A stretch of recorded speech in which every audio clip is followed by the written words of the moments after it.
காலம் மாதிரி எல்லாம் பணத்தை கொடுத்து உள்ள போனாங்க, ஆளை பிடிச்சி உள்ள போனாங்கன்ற நடைமுறையெல்லாம் இன்னைக்கு செல்லுபடி எப்படி செல்லுபடி ஆகாது? நீங்க பழைய காலத்துல ஆளை பிடிச்சு பணத்தை கொடுத்து உள்ள போனவங்க நீங்க இது வரைக்கும் யாரையா ஒருத்தரை தண்டிச்சிருக்கீங்களா? தண்டிக்கலன்னா அப்படிதான் சார் நடக்கும். 2000 சார் இன்னைக்கு ரொம்ப கட்டுக்கோப்போடு நடக்குது. அதுதான் நான் கேட்கிறேன். கட்டுக்கோப்போட தான் நடக்குது. எதுக்கு 0 மதிப்பெண் போட்டீங்க? ஒரு கொஸ்டினுக்கு போட்டா பரவாயில்ல சார், 4 கொஸ்டின் போட்டிருக்கீங்க, 0.5 மார்க்ல வேலை கிடைக்காம போச்சு. 4 கொஸ்டின் 0 போட்டதுக்கு 4 கொஸ்டின் ஒவ்வொரு கொஸ்டின் 1 மார்க் போட்டா கூட வேலைக்கு போயிருக்கலாம். எத்தனையோ ஸ்டூடெண்ட்ஸ் அதே மாதிரி ஷெட்யூல் காஸ்ட்ல, விமன்ல, அருந்ததியர்ல, பிடோ கம்யூனிட்டி, தமிழ் மீடியம் இருக்கக்கூடிய எல்லா ரிசர்வேஷனையும் வச்சு வரக்கூடிய ஒரு பெண், அவர்களுக்கு கூட இந்த மாதிரி வெளியே அனுப்பியிருக்கிறாங்க. பிறகு எங்க நீங்க சமூக நீதி பேசுறீங்க? இல்ல சார், நோக்கம் எதுவுமே இருக்காது. நோக்கம் பணம் சம்பாதிக்கணும். நான் ஓப்பனா சொல்றேன், பணம் சம்பாதிக்கணும், அதான் இவங்க நோக்கம். எப்படி சார் கரெக்டா எழுதுற பையனை நீங்க வெளியே அனுப்புவீங்க? இல்ல, திரு எஸ்கே பிரபாகர் இன்னைக்கு வந்திருக்காரு. அவர் வந்திருக்காரு. அவர் எப்ப வந்தாரு? போன ஆகஸ்ட்ல வந்தாரு. இந்த எக்ஸாம் அதுக்கு முன்னாடி பிப்ரவரி மாசம் நடந்துச்சு. அவர் வரதுக்கு முன்னாடி ரிசல்ட் பப்ளிஷ் பண்ணிட்டாங்க. அவர் வந்ததுக்கு அப்புறம் அவர் வரதுக்கு முன்னாடி கவுன்சிலிங் நடத்திட்டாங்க. சரி, அதுக்கப்புறம் அவர் வந்ததுக்கு அப்புறம் ஆன்சர் ஷீட் ரிலீஸ் பண்ணுங்கங்கறாரு. அவருக்கு தெரியாது இப்படி நடந்ததெல்லாம். ஓகே, இப்ப பதில் சொல்ல வேண்டிய கடமையில அவருக்கு பதில் சொல்லல. கேட்டா அவதூறு பரப்புன்னு சொல்லி சொல்றாங்க. இது எல்லாரோட ஆன்சர் ஷீட் நெட்ல இருக்கு, டவுன்லோட் பண்ணிக்கோங்க, நீங்க தான் கொடுத்தீங்க, நாங்க யார்கிட்டயும் போய் வாங்கல. இதுக்கு எந்த பதிலுமே டிஎன்பிசி தரப்புல இருந்து வரவில்லை. கேட்டா நாங்க 2 வேலேஷன் பண்றோம், ஒரு வேலேஷனுக்கு இன்னொரு வேலேஷன் நடுவில் 45 மார்க்கு அதிகமா இருந்தா 3வது வேலேஷன் போகும். ஒருத்தர் ஃபர்ஸ்ட் வேலேஷன் ஒருத்தங்களுக்கு 170 மார்க் வந்திருக்கு, 2வது வேலேஷன் 120 வந்திருக்குது. 50 மார்க் எப்படி டிஃபரன்ஸ் வரும்?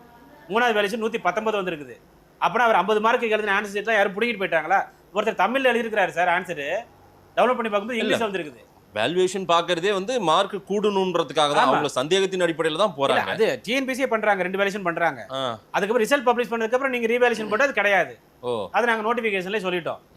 இதுவாது பரவாயில்ல. இன்னொரு ஸ்டூடெண்ட் அவர் இங்கிலீஷ் எழுதியிருக்காரு, 140 மார்க் வரும்னு பார்த்திருக்காரு. அவருக்கு வந்தது 70 மார்க். எடுத்து பார்த்தா ஆன்சர் தமிழ்ல வந்திருக்குது. அவர் ஹேண்ட்ரைட்டிங்கே இல்ல, என்னோட ஹேண்ட்ரைட்டிங்கே இல்ல அப்படின்னா அதெல்லாம் இல்ல, நீங்க கொடுத்ததுதான். அப்ப இது எங்க தப்பு நடந்திருக்கு? நீங்க எக்ஸாம் நடக்கும்போது ஆன்சர் ஷீட்டை மாத்தி கொடுத்தீங்கல்ல, அங்க தப்பு நடந்திருக்கு. எப்படி அது மாறும்?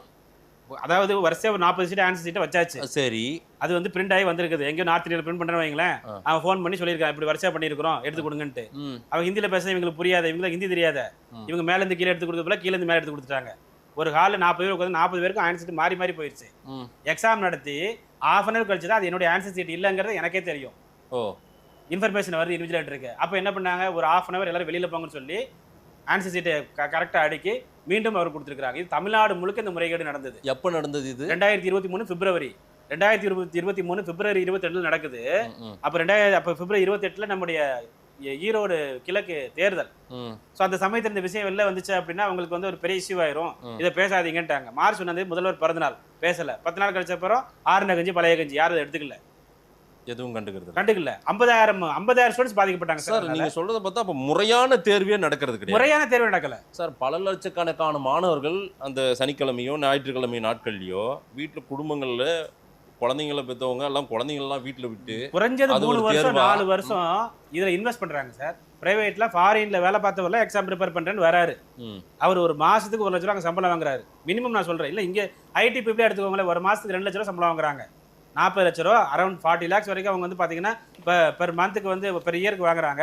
அதையெல்லாம் விட்டுட்டு இங்க 25,000 சம்பளத்துக்கு குரூப் 4 வேலைக்கு போனா உங்களுக்கு எவ்வளவு சம்பளம் கிடைக்கும்? வெறும் 25,000. சரி, கால் காசுல கவர்மெண்ட் காசுன்னு சொல்லி இங்க நினைச்சு வந்தா இதுக்கு இவங்க 2 வருஷம் படிச்சு உட்கார்ந்து படிச்சு அதுக்கு நடுவில் இவங்க 3 தடவை சிலபஸை மாத்தி அப்புறம் பாத்தீங்கன்னா பழைய புக்கெல்லாம் படிக்கணும்னு சொல்லி அப்புறம் தமிழ் எழுதுறவங்களுக்கு வேலை கொடுக்காம எத்தனை வழக்குகள் இன்னும் நிலுவையில் இருக்கிறது. எப்பதான் நீங்க கண்டுபிடிப்பீங்க? 2022 கொஸ்டின் பேப்பர் அவுட் ஆகி நாமக்கல் அந்த கேஸ் இன்னும் நடந்துட்டு இருக்கு.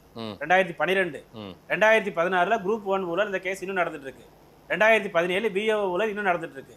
2018 குரூப் 2 ஏ ஊழல் இது எல்லாம் இன்னும் நடந்துட்டு இருக்கு. இது எப்ப வெளியில வந்துச்சு? 2019 ராமேஸ்வரத்துல அங்க இருந்து இங்க வரும்போது ஆன்சர் சீட்டை மாத்தி ஒரு பிரச்சனை வந்துச்சு. அப்ப அதை விசாரிக்கும் பொழுது அதுல ஒருத்தர் சேப்பாக்கல ரெவன்யூ அட்மினிஸ்ட்ரேஷன் ஆபீஸ்ல அரெஸ்ட் பண்றாங்க. சித்தானி ஒரு போலீஸ்கார அரெஸ்ட் பண்றாங்க. அவர் அண்ணன் பொண்ணு அங்க வேலை பார்க்குது. நீ எப்படிமா வந்த?